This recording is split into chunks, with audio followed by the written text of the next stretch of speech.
Okay friends, நான் தான் உங்க பிரவீன் கன்னியாகுமரியில இருந்து பேசுறேன். இன்னைக்கு நம்ம என்ன வீடியோ பார்க்க போறோம்னு சொன்னா, பிஎம் கிசான் திட்டத்தின் கீழே 21வது தவணை தொகை விவசாயிகளின் வங்கி கணக்குல எப்போது வரும்னு சொல்லிட்டு ஒரு புதிய தகவல் ஒன்று வெளியாகி உள்ளது. அதை நம்ம இந்த வீடியோல ஃபர்ஸ்ட் பார்க்க போறோம்.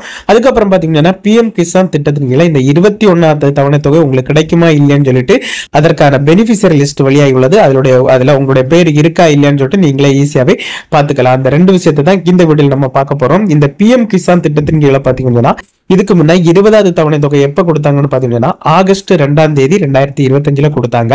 இப்ப 21வது தவணை தொகை பாத்தீங்கன்னா நவம்பர் மாதத்துல முதல் வாரத்துல வரணும்னு சொல்லிட்டு அதிக வாய்ப்பு இருப்பதாட்டு தகவல் ஒன்று வெளியாகி உள்ளது. சோ அதுக்கு முன்னால பாத்தீங்கன்னா நீங்க இந்த பயோமெட்ரிக்கை முடிச்சா மட்டும்தான் உங்களுக்கு 21வது தவணை தொகை கிடைக்கும், இல்லைன்னு சொன்னா உங்களுக்கு கிடைக்காது. சோ ஆல்ரெடி பாத்தீங்கன்னா 20வது தவணை தொகை நீங்க ஈக்யூஐசி அப்டேட் பண்ணாம இருந்தாலும் கொடுத்துட்டு இருந்தாங்க. இனி அப்படி கொடுக்க மாட்டாங்க.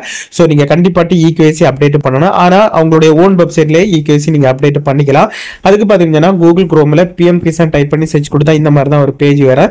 இதுல பாத்தீங்கன்னா ஈக்யூஐசின்னு சொல்லிட்டு அந்த ஆப்ஷன் இருக்கு, அதை நீங்க கிளிக் பண்ணா போதும்.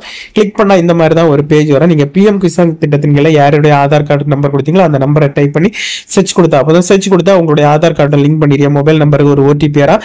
அந்த ஓடிபியை டைப் பண்ணி நீங்க சப்மிட் கொடுத்தா ஈஸியாவே உங்களுக்கு ஈக்யூஐசி அப்டேட் ஆயிடும். எங்குமே நீங்க அலைஞ்சு தெரிய தேவையில்லை. சோ இந்த வீடியோல நம்ம இனி என்ன பார்க்க போறோம்னு சொன்னா, உங்களுக்கு 21வது தவணை தொகை கிடைக்குமா இல்லையான்னு சொல்லிட்டு ஈஸியாவே இந்த லிஸ்ட் இதன் மூலம் பார்த்துக்கலாம். அதுக்கு பாத்தீங்கன்னு சொன்னா பெனிஃபிஷியரி லிஸ்ட் வழியா இருக்குது. இந்த லிஸ்ட்ல உங்களுடைய பேர் இருந்தா ஈஸியாவே பார்த்துக்கலாம். அதுக்கு பாத்தீங்கன்னு சொன்னா இந்த பிஎம் கிசான் போர்ட்டல்ல நீங்க கீழே ஸ்க்ரோல் பண்ணிட்டு வாங்க. இதுல பாத்தீங்கன்னா ஒரு ஆப்ஷன் கொடுத்துருக்கு பாருங்க, பெனிஃபிஷியரி லிஸ்ட்னு சொல்லிட்டு. ஸோ இந்த ஆப்ஷன் நீங்க கிளிக் பண்ணிருங்க.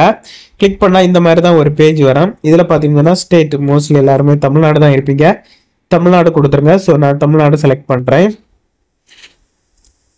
அதுக்கப்புறம் பாத்தீங்கன்னா டிஸ்ட்ரிக்ட் கேட்டிருக்கு, நீங்க எந்த டிஸ்ட்ரிக்டோ அதை நீங்க கொடுத்துருங்க. நாங்க கன்னியாகுமரி, ஸோ நான் கன்னியாகுமரி செலக்ட் பண்ணிட்டேன். அதுக்கப்புறம் பிளாக் கேட்டிருக்கு, உங்களுடைய தாலுகா எதுவோ அதை நீங்க செலக்ட் பண்ணிருங்க. அதுக்கப்புறம் பாத்தீங்கன்னா உங்களுடைய வில்லேஜ் அது எதுவோ அதை கொடுத்துட்டு நீங்க கெட் ரிப்போர்ட்னு சொல்லிட்டு ஒரு ஆப்ஷன் இருக்கு, இந்த ஆப்ஷனை கிளிக் பண்ணிருங்க. கிளிக் பண்ணா இதுல உங்களுடைய நேம், ஃபார்மர் நேம், அதுக்கப்புறம் ஆன் பண்ண அந்த டீடைல்ஸ் ஆகும். இதுல உங்களுடைய நேம் இருக்கான்னு சொல்லிட்டு நீங்க செக் பண்ணி பாருங்க. இதுல உங்களுடைய நேம் இருந்தா உங்களுக்கு இந்த 21வது தவணை தொகை கிடைக்கும், இல்லைன்னு சொன்னா கிடைக்காது. இதுல ஒரு பேஜா இருக்கு, ஒரு பேஜ்லயே நீங்க சர்ச் பண்ணி பாத்துக்கலாம் ஃப்ரெண்ட்ஸ். ஓகே ஃப்ரெண்ட்ஸ், இந்த வீடியோ பிடிச்சிருன்னு சொல்லிட்டு நம்புறேன். இந்த வீடியோ பிடிச்சிருந்தா லைக் பண்ணுங்க, உங்க ஃப்ரெண்ட்ஸ் ஷேர் பண்ணுங்க. இந்த வீடியோல ஏதாவது டவுட் இருந்தா கமெண்ட் செக்ஷன்ல கமெண்ட் பண்ணுங்க, கண்டிப்பா ரிப்ளை பண்றேன். இதே மாதிரி இன்னொரு நல்ல ஒரு வீடியோல சந்திக்க வர உங்களிடமிருந்து விடைபெறுவது உங்கள் பிரவீன்.